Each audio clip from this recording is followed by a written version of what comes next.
Okay, it's recording.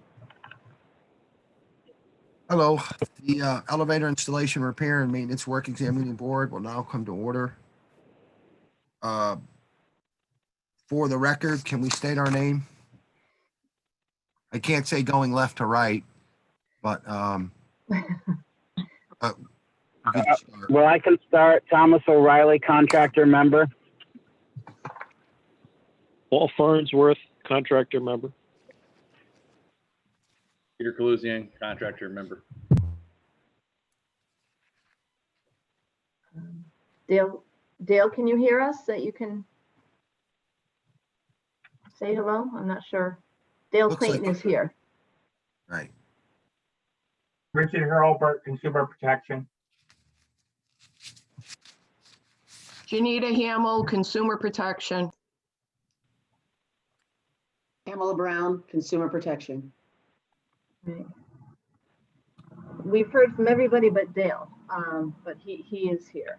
Not sure if he can hear us or not. And we have two attendees. We have Howard Osden from DCP is just observing, and we have Cliff Bullock, as I said. So you can. Okay. Yeah. So we'll have, if we can review the minutes of the previous meeting, and then someone can entertain a motion. May I say something? I hope everyone is safe during this. With elevator constructors, it's just some information while you're reviewing. There's been a massive uptick in quarantines and COVID issues.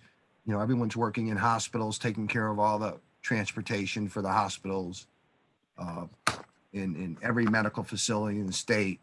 And licensed elevator constructors has done a great job to make sure everyone's running, putting themselves in harm's way. So there's been an uptick in virus in the industry, probably in every state, especially here. That's all. We review the minutes and get a motion when someone's ready.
Hello, John. Can you hear me?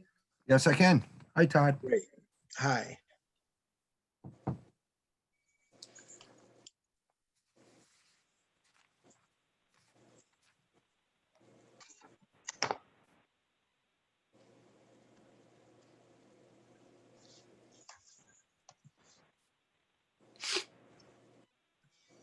Hi, Todd. Hi. Hi, Karen.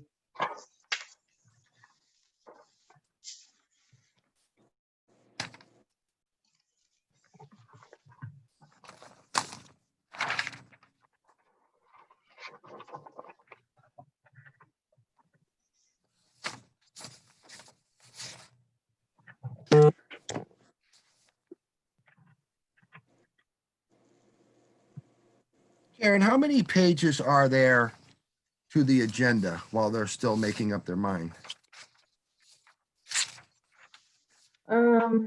Just three.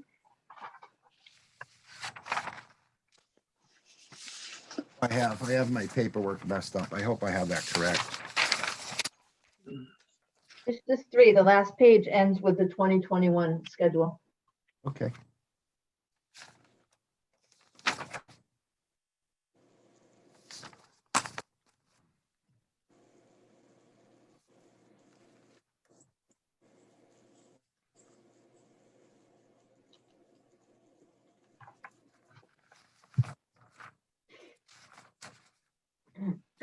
motion to accept the minutes is read?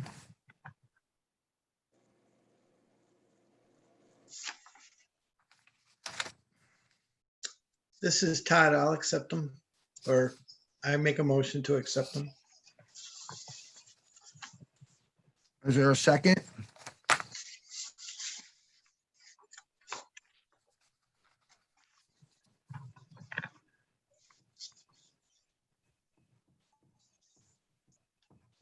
John, this is Paul. I'll present a second with one minor correction typo. Okay. In the first sentence of the draft minutes, it says Thursday, comma, June, September 24th, 2020. Sure does. So I will we should change strike. that and get rid of June. Okay, thank you.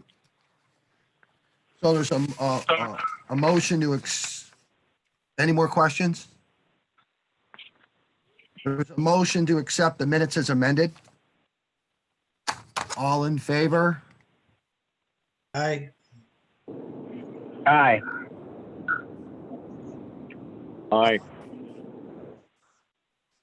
Aye. Can you hear me? This is Dale. Yes. I abstain. And I have an abstention also. I will abstain also. I will abstain also, Peter Kalouzian.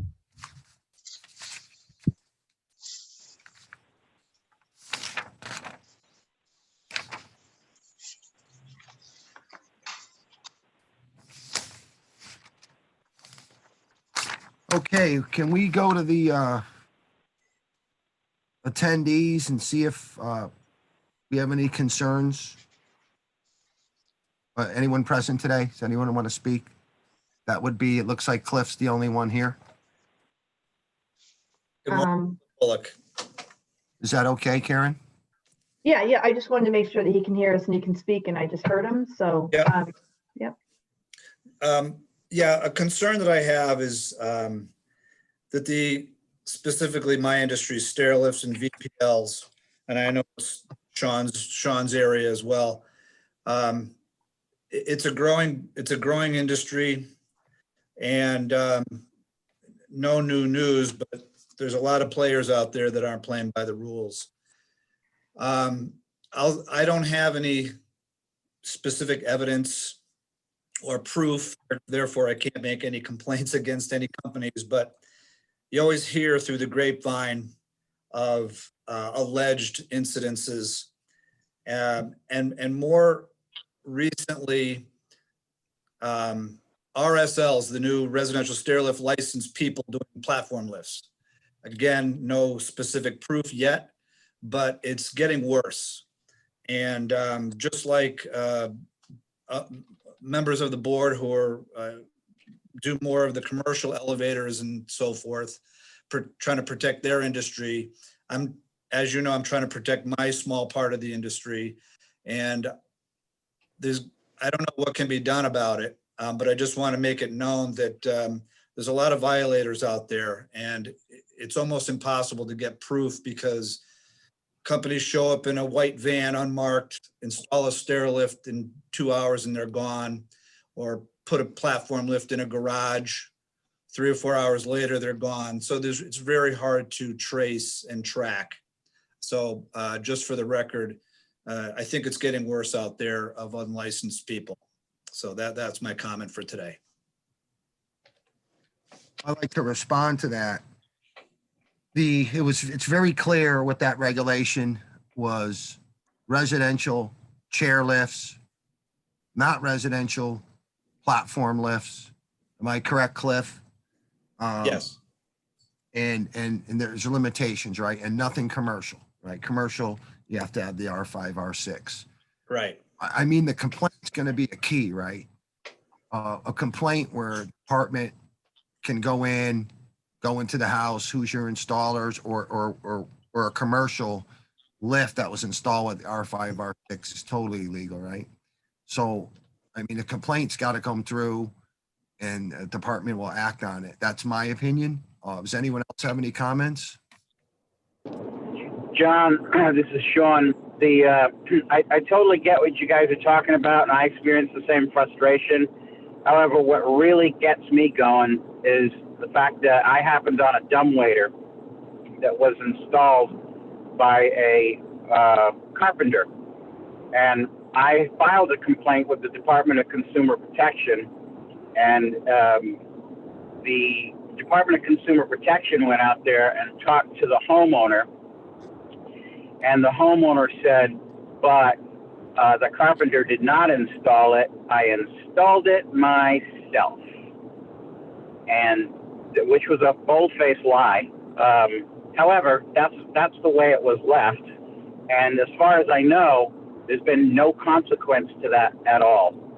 And also, as far as I know, because the dumbwaiter falls under A17.1, it is required to be installed by an R2 or an R2, an R1.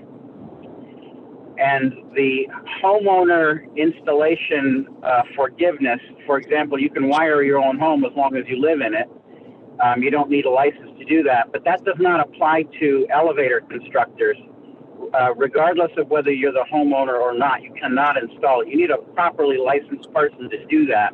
So I'm not really sure why the Department of Consumer Protection chose not to prosecute these people. So there's a hole there somewhere. And as far as reporting these things, all you need is the serial number of the lift, wheelchair lift or what have you, and you call the factory that made it and they'll tell you exactly who they sold it to. So to clarify something, it doesn't really need to be clarified with all of us on the board, is dumbwaiters are clearly defined in the statute. It's not a limited license. You are correct. It's always been there. It's actually in writing. It names it specifically under the R2 work. And that is frustrating. There is no option for a homeowner to install an elevator or a dumbwaiter. There's no exemption for it. I think we just got to fill the hole, and, working with Janita, I think we can do it, so if we get some good information and get it done, it's obviously a safety concern, and let's not forget about it. Let's jump on it, get some proof where she could work on it and take care of it. Is there any other comments? John, this is Paul Farnsworth. John, I agree with everything that Sean has said. I'd just like to add one thing, and that is that a dumbwaiter falls under the requirements for a state elevator inspection. Yes. So the OSBI, Connecticut Bureau of Elevators, by statute, must inspect. It's called the acceptance inspection upon completion of the installation. So it sounds to me like that may not have been done, probably hasn't been done. And that would be one avenue to pursue this, would be the fact that there's an unlicensed or an uncertified, I should say, dumbwaiter operating in Connecticut. And that could be the avenue of approach. That's a great avenue, because obviously they have to have drawings. The R1 has to submit drawings, get approved. And for safety reasons, I'm sure the state elevator inspector won't inspect anything unless that licensed person is on the job. Thank God they do that. However, guys, all right, let's say that happened, and because that was one of the ways that I went after this dumbwaiter, was you call the state of Connecticut Bureau of Elevators, you tell them there's an unpermitted dumbwaiter wherever it was, and they say, fine, pull a permit on it. And that's great. You get it permitted and everything, but there's somebody running around putting dumbwaiters in without a license. When you ask the state of Connecticut Bureau of Elevators about that, they tell you the way it is, which is we're responsible for plan review and acceptance inspections, just like you said, Paul, but we're not the licensed people. We're not the licensed police. We don't go chasing after people for that. You have to permit it. If you want to permit it, you go right ahead. But that's really not the goal here. The goal is to stop someone from putting these things in. And I hear people say this all the time. For example, a dumbwaiter, it's just a little dumbwaiter. You know, what is it, like a 100 or 200 pound capacity? It's no big deal. Well, let me tell you something. If a little kid opens up that door and puts their arm in the dumbwaiter, and for whatever reason, at that moment, the rope breaks or it starts up or something happens, rope breaking could be one thing, where all of a sudden that dumbwaiter is gone and the arm's gone with it because it acts like a guillotine if it drops away from the landing. So it is a big deal. Dumbwaiters hurt people, where they have the potential to hurt people as much as any other vertical transportation device. You get hit with a car that weighs 150 pounds coming down at gravity, 32 feet per second, and it will kill you. So it's not a small thing, and people have to stop kind of like, you know, pushing it off as like, nobody rides it, who cares? And I have had some, unfortunately, I had some bad experiences working on them myself. Anything with safeties on it is more times more hazardous than an elevator, right? Than a traction elevator. There's no safeties on it. You got ropes that break. I've had them get caught in the middle of the hoistway with frayed ropes. I've had them crash. Very alarming stuff. I've had personal experience with it, and literally a couple times I was really scared over it. You know what I mean? So someone who doesn't have that experience on what to do with issues like that, they can find themselves in real trouble fast. But I'm going to comment on the Bureau of Elevators. There's an elevator out there and a permit wasn't pulled and plans weren't pulled. That better be shut down very fast. They have that. They are the safety. They have all that dealing with the Attorney General years ago. They have that authority and it's in the statute. And I could probably remember the statute. They have the right to red tag something immediately if there's any safety issues with that. And not having a being installed with the proper license is a serious safety issue. And they must shut that car down and red tag it right on the spot. Because that's well, you're right, John, but I'm sorry, you're right, John, but in a private residence, let's say I had a dumbwaiter in my private residence, and you know, Mr. Murphy shows up on my doorstep and says, I'd like to come into your house and red tag it. I'd tell him to go pound sand. It's my house. You're not coming into my house. Okay, I do see that aspect of it. I understand what you're saying. It may be difficult for them, but for someone to say that that's a huge safety issue that the Bureau of Elevators work on every day. I just got taken back by someone saying their job is not to shut down something that was installed without a license. That's absurd.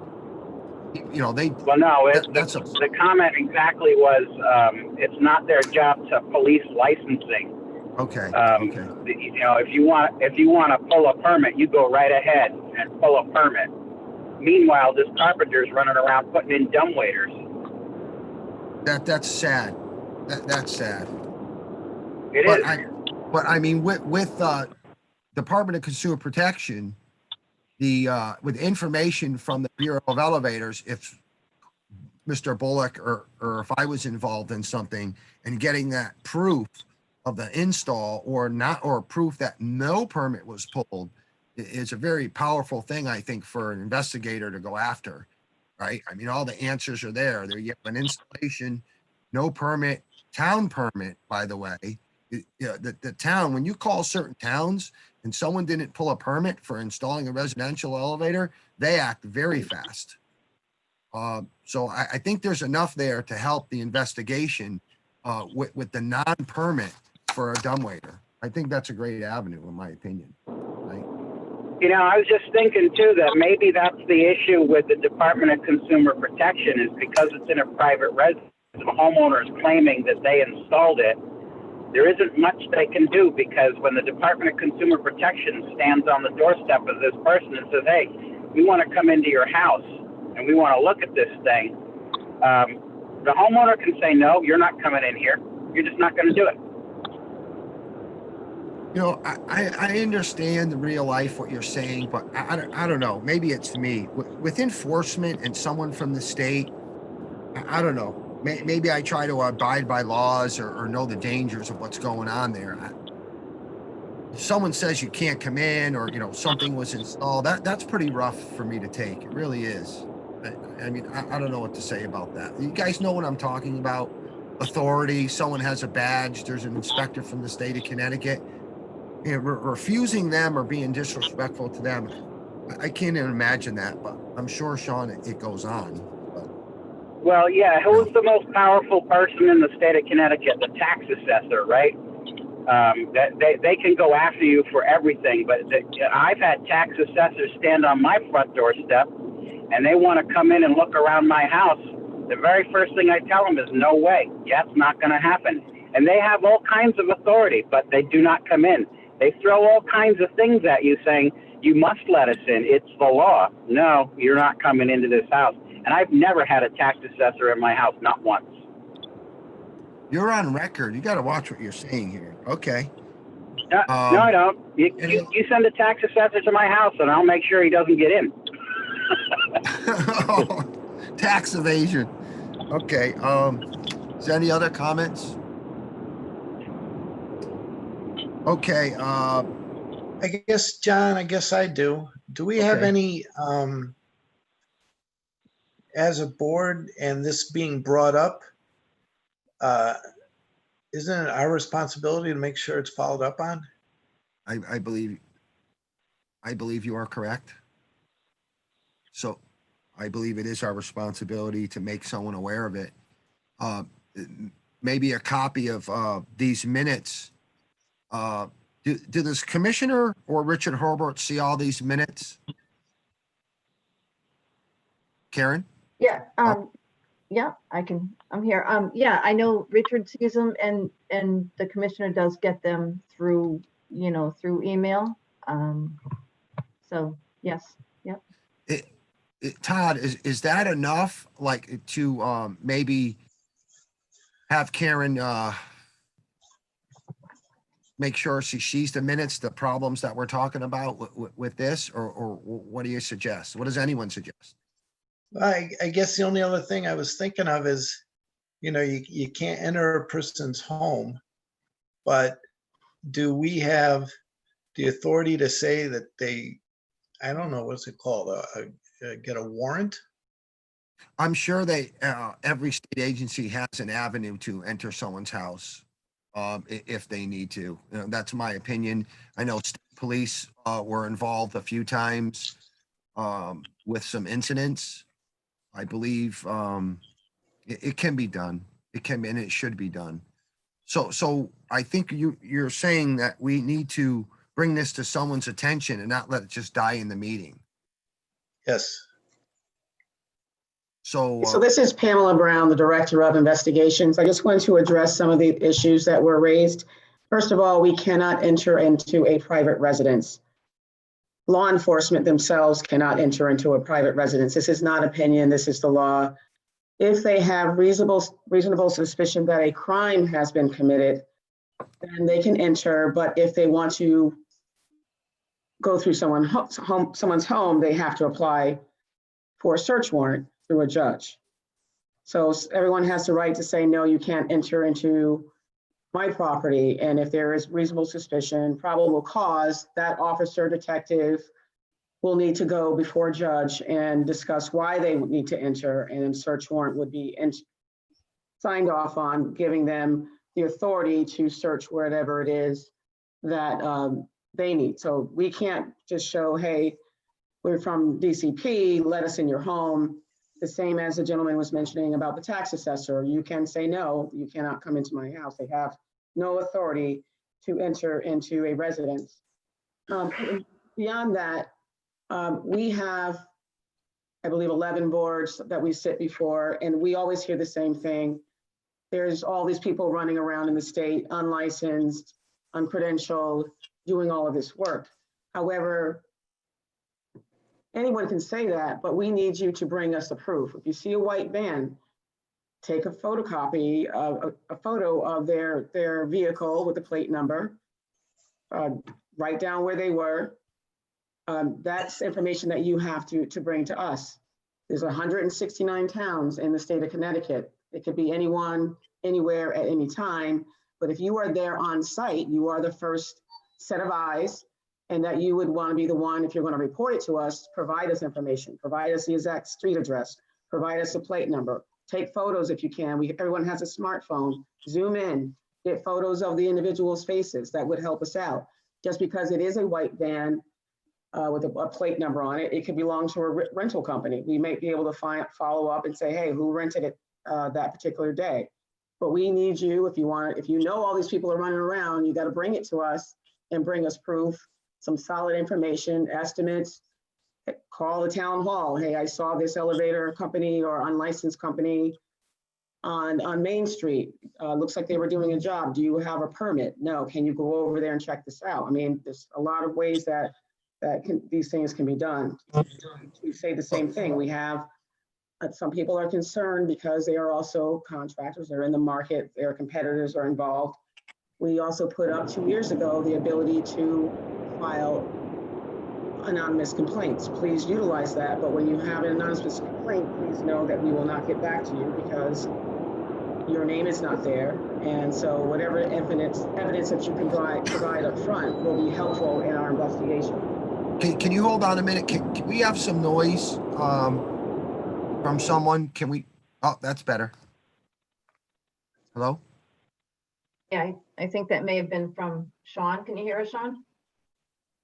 Yeah, I can hear you. Okay. Well, let me ask you a question.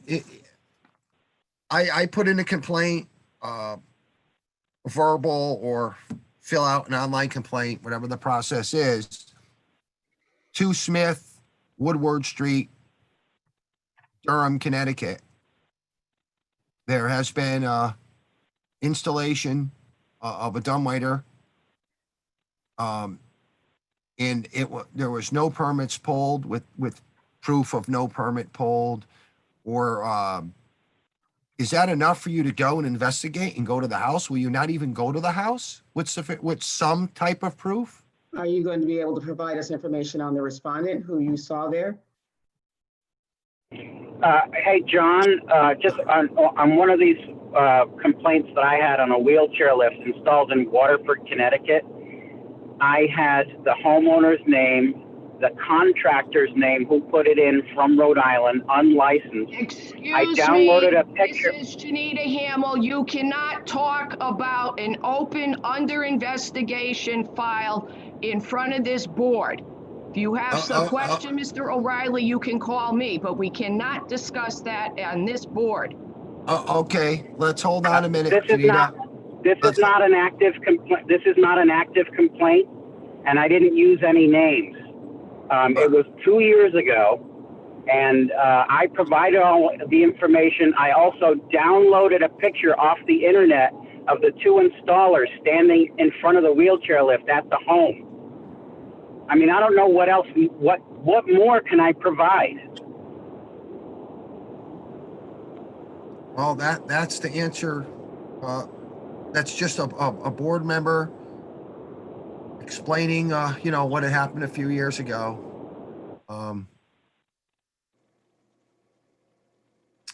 So Todd, am I answering your questions? Yeah, sort of, but it's something that was brought up to us, but we're finding that it seems like we're not going to be able to pursue it, and it doesn't seem right. It doesn't. I think that with some type of proof, sending it to I don't want to say Janita, then invest to DCP, and then it gets down to Janita, right? It goes to the Department of Consumer Protection Investigations Division. Right. And there's an online complaint if someone chooses to do either, put their name on it, or if they want to be anonymous, there's an online way that you can submit a complaint. There's also our division's email address where, we gladly will accept photos in either one of those formats. Any proof or evidence that you can send us will help us with an investigation. So it sounds like they will investigate every complaint. I don't know what happened with Sean's complaint. You know, I just don't know about that. We all don't know about that. You know, I think Sean was just stating a fact that there's some frustration. Janita, you know, I'm sure, well, I know this for a fact, the limited inspectors and investigators she has to deal with. And it's not, I don't know how to answer the question, Todd. There's a process there and it doesn't seem to be working. I think if the board, you know, if we had some serious safety issues, you know, the board, you know, could get involved in maybe calling a director on it or something to get quick action. If there's, you know, risk, you know, some serious risk, but so it seems like that's the process and it feels like it's not working. And I'm not you know, Janita's been around a long time. She's a very sharp individual, you know, way above us in investigating process. She does really well at it. So I don't know how to answer that, you know. Well, we're not seeing, this is again, Pamela Brown, Director, we're not seeing any consumer complaints. I know that you're raising the issue that, you know, all these things are happening in the homes, private residences. Not one consumer or very few consumers come forward and say, I have a problem with the way that this is installed or building issues. We do get those. But we look at everything, despite the fact that we are now staffed up with our inspectors. We actually had a new one start a few weeks ago, but every complaint that we look at, we vet 100% thoroughly. And it is either it's going to be closed because there's insufficient evidence, no documentation, or it goes to legal. It goes to legal for a compliance meeting. It goes to legal for a hearing. A hearing is brought before the board. So those are the three paths that those cases will take. We don't just let cases sit and go, well, we don't have enough staff. We get our work done. Our staff works hard. They work longer than the 8 hours. You know, people have a perception of state workers. I will tell you that my staff, and I will stand behind them, that in the work that they do. I see the work that they put across my desk, the work that goes across Janita's desk, and I have confidence in my staff. So Pamela, so you did get a new inspector? That's good news, right? Additional inspector? Yes, we do. We have a new inspector that just started. So that's good. Maybe eventually we will introduce this inspector probably within the next quarter. Yeah. You know, as to, I know the Bureau of Elevators, right? That's another, you know, state workers, right? They work hard every day. You know, they work overtime to keep us safe. I know what you're saying. You know, they really work hard and they're qualified. I'm sure like your group too. Maybe this extra inspector that you finally got, you know, that you guys always wanted more inspectors, right? Will help out a little bit. Am I incorrect, Pamela, or? No, the numbers, I mean, it's nice to have an inspector, and actually he replaced someone that was here that moved on to a different agency. But the work is going to be of quality no matter what our numbers are. We're diligent in what we do. We have standards, and anyone working for Janita is going to be on the top of their game. So I have no question, no doubt of anything. I see quality work coming from my inspectors. And Pamela, I mean, it's a good thing that you're at this meeting, right? Todd, right? And everyone, we're talking and you know, Pamela and Janita are here and they're doing this every day. So maybe, you know, hearing about these issues, if there's an issue, you know, I understand there's not a lot of complaints filed by our complaint report that we see. But maybe this all helps, right? No, this discussion is helpful. Sure. You know, I'm always open for discussion. Anybody can reach out to me directly. However, I just want to let you know, because I know someone raised the issue about consumer complaints, and believe me, people of Connecticut know how to reach us. And if there's any kind of complaint or issue, they will definitely reach out to us and let us know.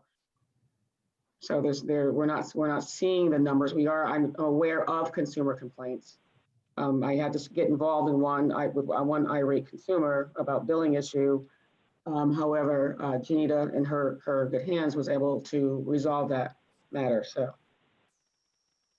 I won't take up your time. I know you have an agenda, so I just wanted to make a few comments. No, I mean, it's great that you're here and you took your time to be with us. It really is, because I guess, Todd, these are the people right here that are doing the investigation and hearing, you know, our concerns. It's good they're here, right? They can maybe watch a little more. Sure. you know, Mr. Chairman, if I might, first I want to apologize to Mr. Riley and you. I thought he was talking about an open file. Second, when we do an investigation, if it's a third party, we have to try to get a hold of the building owner, the consumer. As Mr. O'Reilly knows, that if we go to a person's house, he's not letting the tax assessor in, they're not letting us in. So then we try to find from the manufacturer information. We go to the Bureau of Elevator Inspectors. Unfortunately, my counterpart, Nancy Dimitrick, retired. Tim Murphy, I believe, is the acting supervisor. My counterparts over in State Building Officials Office, Dan Tierney, retired, and Darren Hobbs took his place. So we reach out to them for assistance. We go to the local building official to look for permits. I go to Bureau of Elevator Inspectors. I email them. I email Darren Hobbs and company. Okay, we will go to the local fire marshal. We will go to the state fire marshal. Okay, unfortunately, the consumer doesn't have to let us in, and the homeowner's home. I have no statutory authority to take any action on a homeowner who's worked in their own home. If the homeowner was in a multi-family, like a 3-family apartment, and started to do work, well, he's not exempt from any work, and we could take action because now he's done work that's going to affect 2 other families, not just his own home. So we will do that. We do look at every complaint. And Mr. Farnsworth is well aware of the outside of a normal work hour time that we work, because he and I have had discussions in the past, well past 6:30 at night, on different matters. So we look at everything. But another thing to keep in mind, our agency has absolutely no authority to red tag a job or to remove anybody from a property on a commercial site.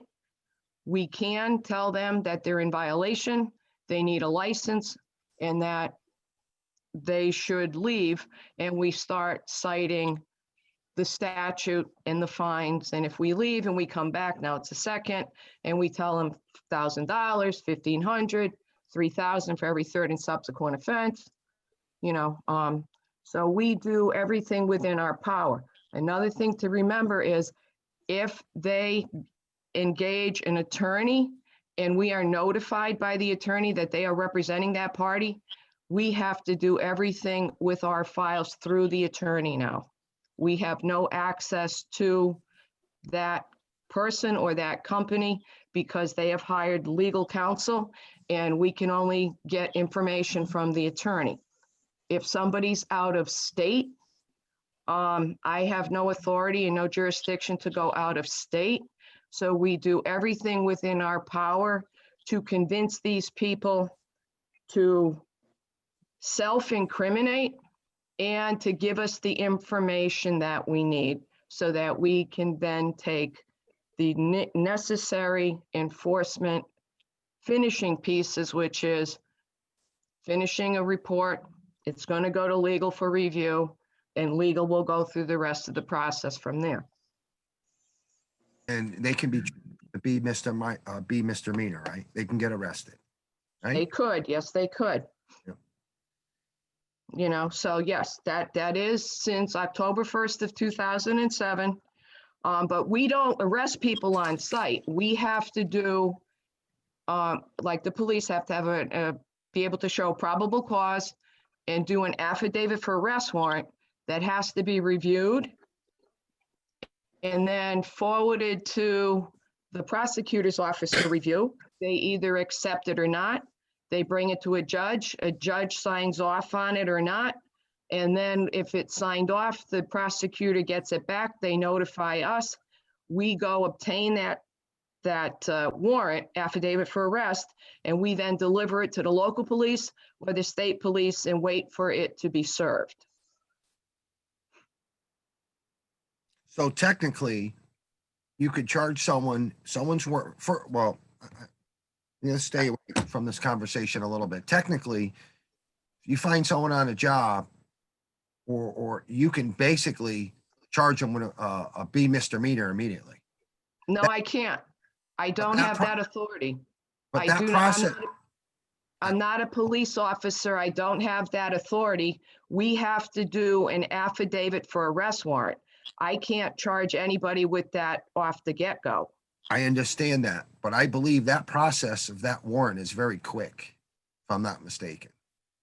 That's not a month, 2-week thing. I believe that's very quick, right? No, it does take time because again, as Does. Janita states, it has to be an investigation must take place. We have to establish probable cause. We then sometimes will meet with the prosecutors ahead of time and with the warrants, they'll review it after we've done what we need to do internally, and they'll go, no, well, we need you to do this, or yes, this is good, we got to get it before a judge. It's up to when the judge gets to review it and sign it. And then once it's okay, we then get it to the local police department. So it all depends after it leaves our office on the timeline of the prosecutor and the judge. And then it gets entered into the system, NCIC system. And so if this person is, they get called by the local PD, come and turn yourself in, or if they get stopped, for speeding, they get picked up that way. That is, the warrant is then served, and then they go before, of course, they have their arraignment and their day in court. Okay. Can I ask you a question, Janita? Can you yell at Pete Kalusia? No one's ever yelled at him yet. We've taken a beating over the years, right? If you're gonna yell. Excuse, no, I'm not. Yeah, no. I'm only kidding, Janita. No. Joking around. You have to understand that I am, and my staff, we are very passionate about what we do. I know. We come from the trades ourselves. We are all master unlimited license holders. I Some of us understand. hold Janita. multiple licenses, and we do the best we can to have the offenders come to the table in every board. And it's not just the elevator board, sir. I understand, Janita. Thank you, sir. I was making light of it and just throwing a little joke out there for Peter, but Okay. it's fine. That's all I was doing, was just having a little fun. That's all. Okay, going on. I'm sorry, John. So the issue that was brought up by Sean, Yes. because it's not a actual documented complaint, then we don't have any liability. We don't have any concerns to follow up on anything. I would have to say that is correct. The complaints go in Okay. through DCP. No. They do their investigation, they act. If we see something negligent, I think that's what you're getting at, and something isn't being followed up on, there is no complaint. So I don't think there's any liability for us. We need to, again, Pamela Brown, we need to know about what you are seeing. So in order for us to act, so you will need to file a complaint to bring it to our attention. A phone call is not necessarily a complaint. We are looking for thorough information such as, I saw this van, or I saw this work. This person looks unlicensed. Here's a photograph of them, or here's a contract, or they were at this address. We need as much information as you can give us. And I'm talking about evidence to help the case. And if someone doesn't feel comfortable because it's a competitor, or they don't want their name attached to the file an anonymous complaint, but we still need evidence. Thank you, Pamela. Oh, okay. So Tom. I guess, that was brought up by Sean, in order for any action to be taken on it, would have to be followed up by Sean He would, in some way. he would submit the complaint. Yeah. And So then then that's fine. But I mean, his review and your review of what could happen, I'm hoping Sean will follow up. Well, we don't require our complainants to follow up to get action done. We will give 100% on each case. Janita reviews every single case that comes through on an occupational and professional board. So she reviews it, she assigns it, she's familiar with it.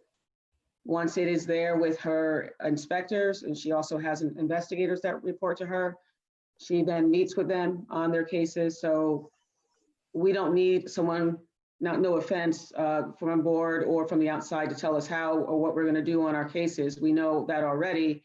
However, if you would like to follow up on a case that you have filed with us, you may do so, as provided that your name, it's not an anonymous complaint. You are welcome to follow up.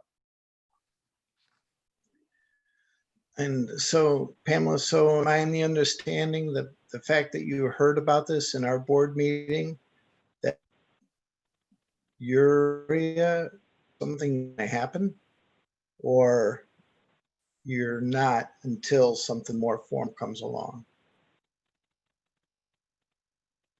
I'm not certain I understand what you're saying. What was it? We had a little bit, I'm not sure if it's my computer, but there was a little blip there. It's okay. Maybe I'm not being clear. I'm just trying to understand the process. Because what was brought up in our board meeting today, will your area perform any action? Or does it be more of a formal complaint? If the board has a complaint it wishes to file, you would need to put that in writing. You can email it to me directly. And we will make sure that it is entered. It is entered into our complaint center if there is a specific complaint. I can't act on, we have a lot of people running around in the state that's unlicensed. I mean, where are you seeing these? I mean, we do site inspections where there are people who are masked and, you know, is safe for our investigators to enter that premises. We have PPE, but we also have to be concerned about exposure. But it's as much information that you can get to us, we will be able to review the complaint, and whoever files the complaint will reach back out to that individual. If Mr. Todd Johnston filed with us, we're going to call you and say, you know, let's talk about this complaint. What can you tell us? Sure. Well, thank you for the review. Thanks, John. Thank you, Pamela and Janita. Okay. DCP investigation report. I don't think there is one, right? Or is there? And I missed. Not for the, Mr. Chairman, no. For the period of August 1st, 2020 through the period ending October 31st, 2020, we did not receive any new complaints for the elevator board, and we also did not close any files that we have related to elevator investigations. Okay. Is there, sorry, this is Dale. Is there a way to find out how many open investigations you have? Because it's a little confusing. The way the report is structured, it goes from that time frame. How many open files? Right now, for this year, we've received over 360 complaints. That's this year alone, and that's not counting what we're investigating that's still there. But that's not 300 complaints for the elevator, right? No. Can you, do No, you that's have Kavoo open? 360 complaints across all the boards, All trades, okay. all trades, yeah. Because when I That's look just at this, this year alone. when I look at the report, is under period, section L, it says A, open prior remains open, but it doesn't tell us how many, and it just shows none of them were resolved. So that's why I was asking. So it was, It's, you know, the wording, Mr. Clayton, the wording is a little bit, it is what is there, and it's deceiving. The problem is the report doesn't go backwards in time. okay, They would have to, the IT group would have to totally restructure reporting based on what is being utilized in the complaint tracking system, the computer database. And it doesn't go backwards in time to keep a running tally on that. Anita, do you have Kavoo up, e-license up? Would you be able just to pull up the number? Or are you not logged in? I know I'm not logged into the system yet, so. If I'm not mistaken, isn't there only 3 open complaints? Why do I have that? Did I see that paper come across, or am I wrong? That was from last month. Yes, you are right. So basically, the answer is there's 3 open complaints that they're working on. Am I, There's more than that. okay, all right. But again, it breaks it off in chunks of time. I understand. And to Director Brown's question, no, I would have to log out of this to get at that. Okay, no problem. get I that don't, number. yeah, just to keep the bandwidth down, I don't always get into all of my windows at the same time, so, okay, thanks. Okay. Old business. Paul, can you hear me? Paul Farnsworth? Yes, Mr. Chairman, I hear you. We need to, I would like to get together with you under old business. There's a letter from someone to Mr. Lamont about a concern about the 3/4 inch rule and 4-inch rule for residential elevators. Hello? Yes, I'm aware of that. I'm aware of that, and I can meet with you to address that as far as drafting a letter. Can we please get this done by January, by the second week of January, and send it to the board? This has been hanging around. The Bureau of Elevators has the same correspondence. So, I'm not, overly concerned about it, but I think it's time for me and you to get together. We can socially distance or do it over computer and get that done for the board. This is going way too long. Is that okay? That's fine. I have quite a bit of background information in a separate folder regarding this matter, so it won't take too long for us to draft. No, and I have the information in front of me with the old code and the requirements, and then I think it mentioned 2020 code. So I think it'll be pretty quick. Let's get that done for the board by this. I'm going to shoot by the second week of January and send it out. Is that okay, Paul? That's perfect, yes. Okay. Now the subcommittee with Paul Farnsworth. Wait a minute, I got to read this right. There was a subcommittee on the requirements for the RSL license. Subcommittee comprised of board members, John DeRosa, Paul Farnsworth, has been formed to review current regulations and training requirements. Do I have the right minutes? Yes. Yes. I thought that was with another member of the board and I was not involved in that. Was that correct?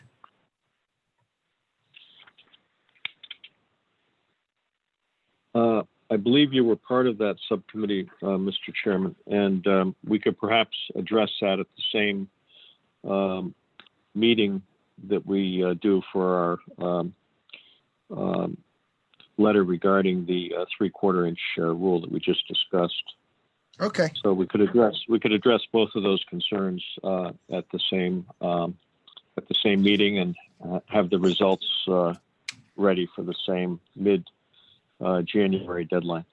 And we already drafted the regulations. The board drafted regulations on some of this stuff, and the department didn't take that into account, right? So we have a lot of information on that. It's much done. Okay.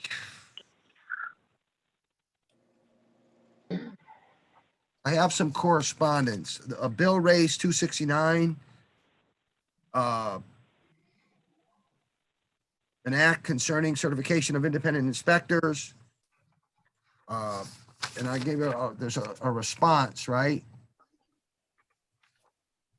This was brought up at the last meeting, so I'm not going to respond to this. Basically, they're saying that we can express our concerns about any language raised.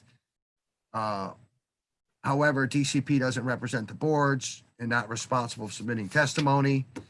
So if we have anything with legislation, we have to address it ourselves, I guess. Right, DCP will not send correspondence. That's that.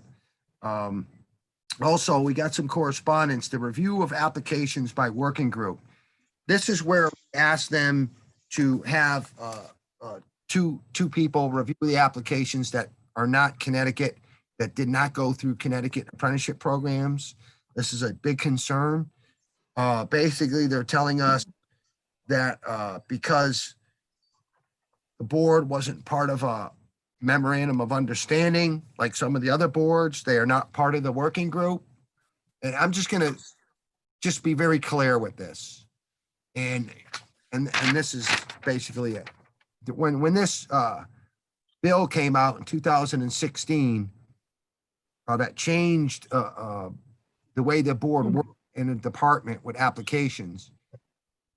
Me and myself and Paul worked and got an understanding, and it was in writing, it was verbal, it was very clear.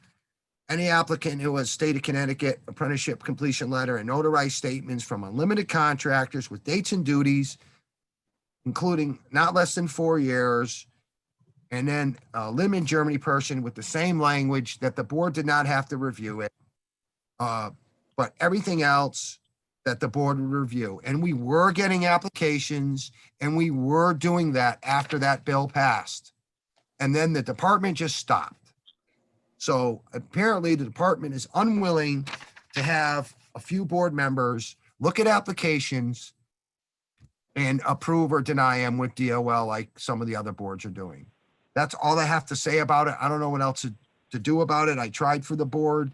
Me and Paul worked really hard on this. And I know Dale and Todd, you weren't a part of the board at the time in peak collusion, but we worked really hard at it. They understood the dangers. And we had a verbal agreement on it. I have it written, the boards have it, DCP has it, and that process just stopped. So that's all I'm going to say about it. I'll continue to work on it for the board, but there's nothing else more I can do or say. That was the agreement we had. It was a verbal agreement, and we were doing it. And that's what we were doing for a long period of time, and then it just stopped. So the agreement was there, and everyone knew the agreement. I'm gonna end on that because I'm getting aggravated, and I don't want. It's fine. Okay.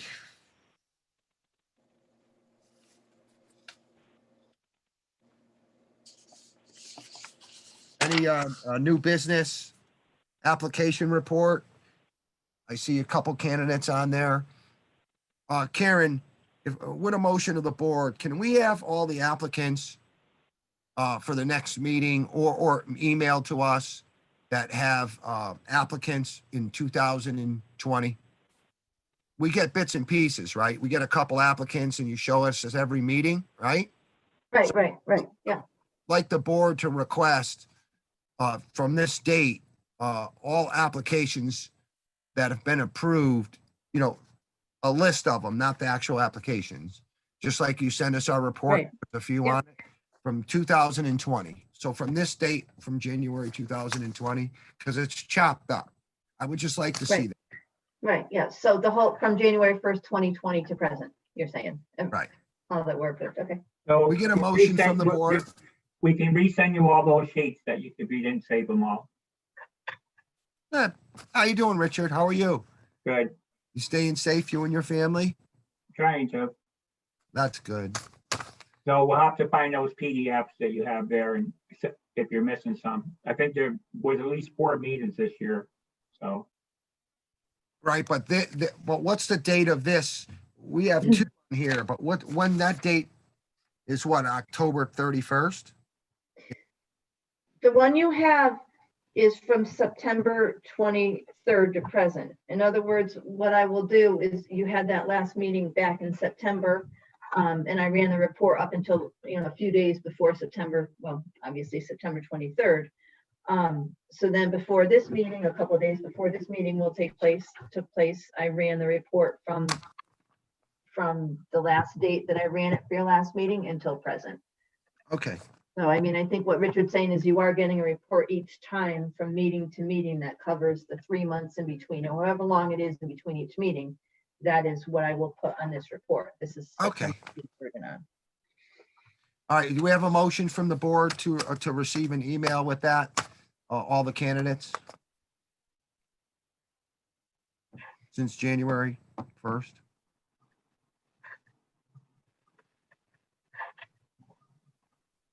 Can anyone hear me? Yes, I heard you, Mr. Chairman. I'll make a motion that we receive an email of all the applicants from the beginning of 2020. Okay, a second? Someone's on there. Second, Paul Farnsworth. All in favor? Aye. Aye. Aye. Aye. I think we got, I don't know about Dale. I don't think he's on. Yep. Okay, Yep, aye. okay, unanimous. Okay, basically that's it, guys. We have our 2021 board meeting schedule. And we are all okay with that? Go ahead, Pete.